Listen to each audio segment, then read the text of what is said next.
நான் வேலை பார்க்கிற கம்பெனில ஹிந்தி விளம்பர படம் எடுக்க போறாங்க. அதுல நான் பேசி நடிக்க போறேன். நிறைய பணம் கிடைக்கும். அதனால இன்னையில இருந்து ஹிந்தி டியூஷன் ஆரம்பிச்சுக்கலாம்.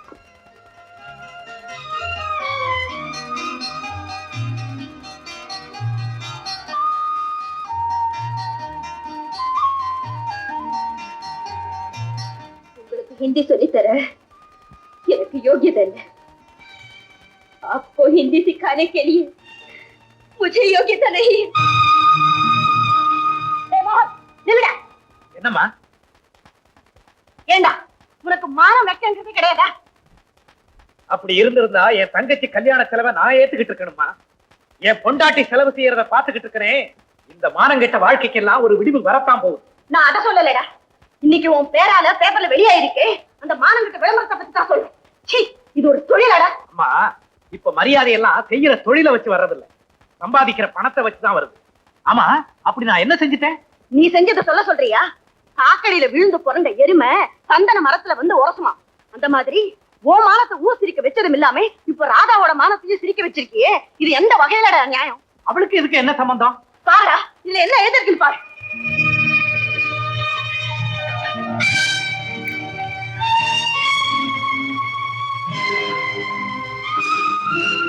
இந்த விளம்பரம் வெளியே வந்ததுக்கு அப்புறம் ராதா வீதியில தலை காட்ட முடியல. அவ்வளவு அசிங்கமா பேசுறாங்க.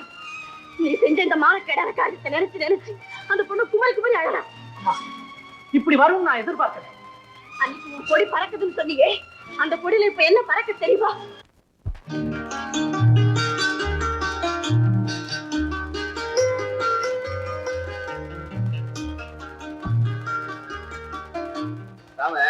உன் பிளான் நல்லாவே இருக்கு.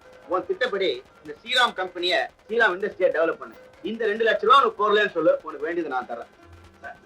உங்களுடைய தாராளமான இந்த உதவிக்கு நான் என்னைக்குமே கடமைப்பட்டிருக்கேன். ரொம்ப நன்றி சார். நான் வரேன். தேங்க்யூ.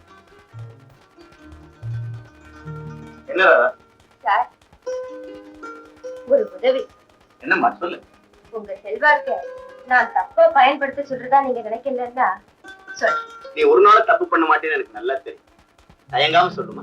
சார், என் கணவருக்கு ஒரு நல்ல வேலை கிடைக்காத குறைனாலதான் அப்படி ஒரு தரங்கெட்ட விளம்பர கம்பெனில போய் மாட்டிக்கிட்டு இருக்காரு. நானும் அவருக்காக எத்தனையோ இடங்கட்ட வேலைக்கு ட்ரை பண்ணி கிடைக்கல.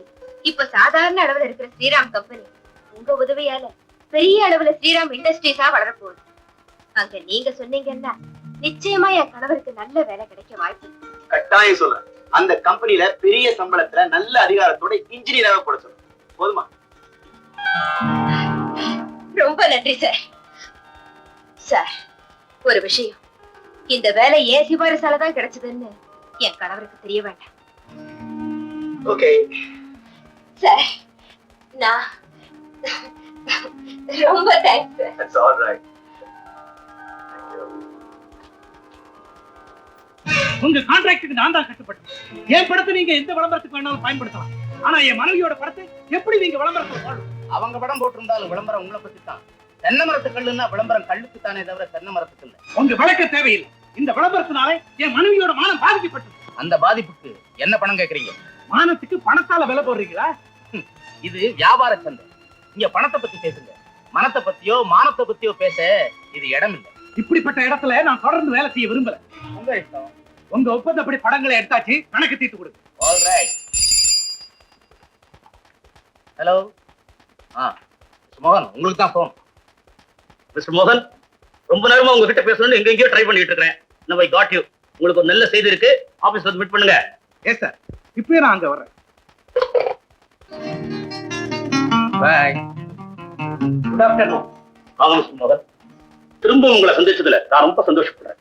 நான் உங்களை விட்டு பிரிஞ்சு போனதுக்காக ரொம்ப வருத்தப்படுறேன். ஆனாலும் ஒண்ணு தப்பு இல்லை. என்ன, நீங்க இந்த யானை மாதிரி யானையை சின்ன குடிசைக்குள்ள கட்டி வைக்க முடியுமா? அது போல உங்க பெரிய படிப்புக்கு ஏற்கனவே இருந்த நம்ம சின்ன கம்பெனி பொருந்தி வரல. அதனால நீங்க வெளியில போயிட்டீங்க. ஆனா இப்ப நம்ம கம்பெனி பல யானைகள் கட்டி வைக்கிற அளவுக்கு பெரிய கொட்டிலா மாறி இருக்கு. வளர்ந்த இந்த கம்பெனிக்கு உங்களை சீஃப் இன்ஜினியரா நியமிச்சிருக்கிறேன். மாசம் 1500 ரூபாய் சம்பளம். ரொம்ப நன்றியோட ஒத்துக்கிறேன் சார். உங்களுக்கு அளவுக்கு மீறி வேலைகள் காத்துக்கிட்டு இருக்கு. இன்னைக்கே தொடங்கலாம். Thank you sir. Good morning. Congratulation sir. உங்களோட சமமா வேலை பார்த்தனா உங்களை விட உயர்ந்த அதிகாரி ஆயிட்டேன். எங்களுக்கு மட்டும் உயர்ந்த அதிகாரி இல்ல, வீட்டுல உங்க மனைவி விட ரொம்ப உயர்ந்துட்டீங்க, அதனாலதான் ரொம்ப சந்தோஷப்படுறேன். ஆமா, அவளை விட அதிக சம்பளம், அதிக அந்தஸ்து. அன்னைக்கு உங்க தங்கச்சி கல்யாணத்துக்கு உங்களை கேட்காமயே ஒரு முடிவு பண்ணினாங்களே, அதை நினைச்சா இன்னும் வருத்தமா இருக்கு. அதே கல்யாணத்தை அவ சம்பந்தமே இல்லாம நான் நடத்தி காமிக்கிறேன். அப்படித்தான் செய்யணும், அதுதான் ஆம்பளைக்கு லட்சணம். இது வரைக்கும் எங்க வீடு மதுரை, அதை சிதம்பரமாக்கி காட்டுறேன். எதுக்குடா எல்லாரையும் கூப்பிட்ட? இன்னைக்கு ஒரு நல்ல நாள், பெருமைக்குரிய விஷயம். என்னடா அது? மாப்பிள்ளை வீட்டுக்காரங்க நிச்சயார்த்தத்துக்கு வர்றாங்க இல்லையா, அந்த நிச்சயார்த்தத்தை நான் நடத்த போறேன். இனிமே இந்த குடும்பத்துக்கு என்ன செலவானாலும் எவ்வளவு செலவானாலும் அதை ஏன் சம்பாத்தியத்துல சந்திக்கிறதா முடிவு பண்ணிட்டேன். அப்பா, நீங்க தவறா நினைக்கிற அந்த வேலையை இப்ப நான் விட்டுட்டேன். இப்ப நான் பார்க்க போறது பழைய கம்பெனில பெரிய வேலை, நிறைய சம்பளம். அவ்வளவு பெரிய வேலை எப்படிப்பா கிடைச்சது? யார் சிபாரிசு பண்ணாங்க? யார் தயவால இந்த வேலை கிடைக்கல, என் திறமைக்காக இந்த வேலை என்ன தேடி வந்திருக்கு. இனிமே ஒரு பெண்ணால இந்த குடும்பம் நடக்குதுங்கிற அவமானம் கிடையாது. என் தங்கச்சி கல்யாணத்தை நானே நடத்துறா தீர்மானிச்சேன். ஒரு சந்தேகம். என்ன? இந்த பணம் இந்த விளம்பர வேலை கிடைச்சதானே? ஆமா. பாவத்தின் சம்பளத்துல ஒரு புனிதமான காரியத்தை நடத்துறது எனக்கு பிடிக்கல. அப்பா, அந்த வீட்டுல இருந்தப்ப எத்தனையோ முறை வக்கீல் நோட்டீஸ் டைப் பண்ணிருக்கீங்க, அதுல எத்தனை பொய் வழக்கு இருந்திருக்கும். அந்த பணத்தை நீங்க வாங்கல. என் மனசார பொய் வழக்குன்னு தெரிஞ்சா அது எவ்வளவு பணமா இருந்தாலும் தொடாம தூக்கி எறிஞ்சிருக்கேன்டா. நானும் அப்படித்தாப்பா. என்னைக்கு நான் செஞ்ச தொழில் மத்தவங்களை பாதிக்குதுன்னு உணர்ந்தனோ அன்னைக்கே அந்த வேலையை தூக்கி எறிஞ்சிட்டேன். நீ என்ன சமாதானம் சொன்னாலும் சரி, அவரை ஒரு நாள் சரி நான் ஒத்துக்க மாட்டேன். தெரியுதுப்பா, இப்படி ஏதாவது சொல்லி இந்த பணத்தை தள்ளிட்டா அப்புறம் கல்யாணத்துக்காக உங்க மருமக கால நான் வேணும்னு நினைக்கிறீங்க. நடக்காது. இந்த பணத்தை வச்சுதான் கல்யாணத்தை நடத்த போறேன்.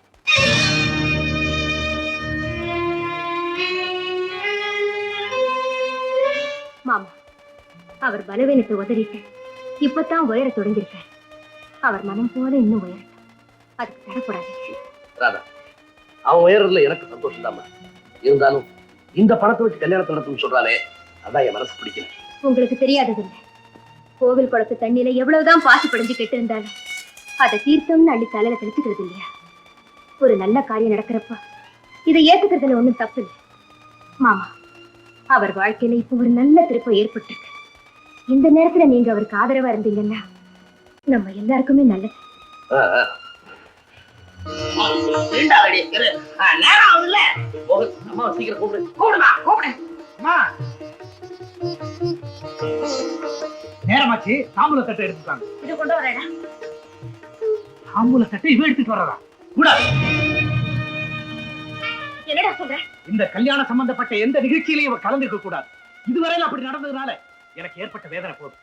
இனிமே நடக்கக்கூடிய ஒவ்வொரு நிகழ்ச்சியும் இவ இல்லாமலே நடத்த தீர்மானிச்சிட்டேன். டேய் மோகன், இந்த கல்யாணத்தை ஏற்பாடு செஞ்சது இவதான்டா. இவளைய தாம்பூல தட்டை எடுக்க கூடாதுன்னு சொல்றேன். ஆமா, இவளால எனக்கு ஏற்பட்ட ஒவ்வொரு அவமானத்தையும் வேதனையும் பல்ல கடிச்சுக்கிட்டு தாங்கிட்டு இருந்தேன். இனிமே அந்த நிலைமை இல்லை. தாம்பூல தட்டை நீங்க வாங்கிட்டு வாங்க, சீக்கிரம்.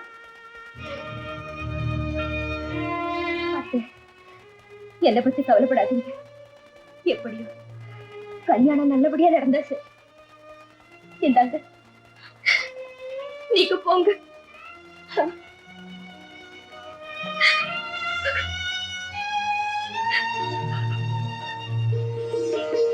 அப்போ தாம்பூலத்தை மாத்திக்குவோமா? அதுக்கு என்ன அவசரம்? முக்கியமான நபரை காணுமே. யார்? ராதாவா? தீர்ப்பணம் கொடுக்குற சீதேவியாச்சே. அவ கொடுக்க தேவையில்லை, இதோ நானே தரேன். என் தங்கச்சி கல்யாணத்தை யார் தயவும் இல்லாம நானே தனிச்சு நின்று நடத்துற அளவுக்கு தலை நிமிர்ந்திருக்கேன். தாம்பூலத்தை மாத்திக்கிறீங்களா இல்ல அவசியமானவங்க வேற யாராவது வரணுமா? அவசியமானதா வந்தாச்ச, மற்றவங்க எல்லாம் எதுவும் அனாவசியம். இப்படி வைங்க, திருப்பி மடியில வச்சு. அப்பா, தாம்பூலத்தட்டை எடுத்து கொடுங்க. என் பொண்ணு சுசிலாவை உங்க பையன் சுந்தருக்கு கொடுக்கறதுல எனக்கு பூரண சம்மதம். எனக்கும் சம்மதம், சம்மதம், சம்மதம். சரி, கல்யாணத்தை இந்த மாசம் 15ஆம் தேதி வச்சுக்கலாம்னு நான் நினைக்கிறேன். அப்படியே வச்சுக்கலாம். கல்யாணத்தை மகாலட்சுமி கல்யாண மண்டபத்துல வச்சுக்கலாம்னு நான் நினைக்கிறேன். நீங்க சொன்னா சரி. கல்யாணத்துக்கு வேண்டிய ட்ரெஸ் எல்லாம் காஞ்சிபுரத்துல போய் எடுக்கலாம் நான் நினைக்கிறேன். நாமளே ஓட வரா. நீ வேணாம், நான் போறேன். உங்க இஷ்டம் போல செய்யுங்க. இப்ப சொல்லுங்க, இந்த வீடு மதுரையா சிதம்பரமா? சத்தியமா? சிதம்பரம்டா.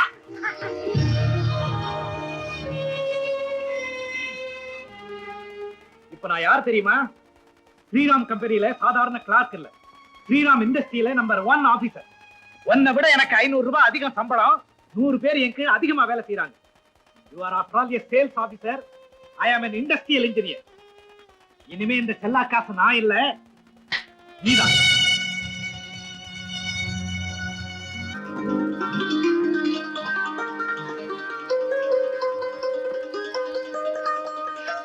பாத்தீங்களா நீ?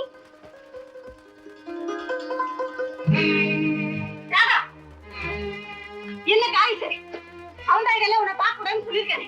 அப்படியே நீ திருச்சாம வந்து பாக்கணும்.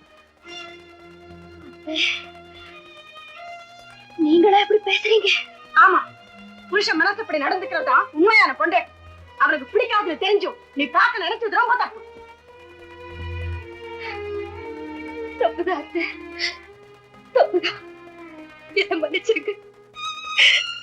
நான் பார்க்கல. ஏங்க சுசி, உனக்காக அறிவு வேண்டாம். நல்ல மாட்டுக்கு ஒரு சூடு. ஏற்கனவே வீட்டுல சண்டையில் சச்சவமா இருக்கு. இந்த கல்யாணம் நல்லபடியா நடக்கணுமே. நான் வேண்டாத தெய்வம் இல்லை. யாராவது எதையாவது செஞ்சு என் வயசு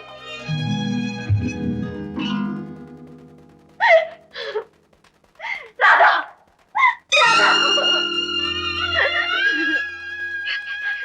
ராதா, நீ புடவைய பார்த்துட்டு இருந்தப்போ உன் புருஷன் ஜன்னல் வழியா பார்த்துட்டு இருந்தா. அதை நான் கவனிச்சுட்டேன். அதனாலதான் அம்மா இப்படி எல்லாம் பேசிட்டு இப்போ போயிட்டா. பாருமா, நல்லா பாரு. வேண்டாம் வேண்டாம். அவருக்கு தெரியாம கூட அவருக்கு பிடிக்காத காரியத்தை நான் செய்யக்கூடாது.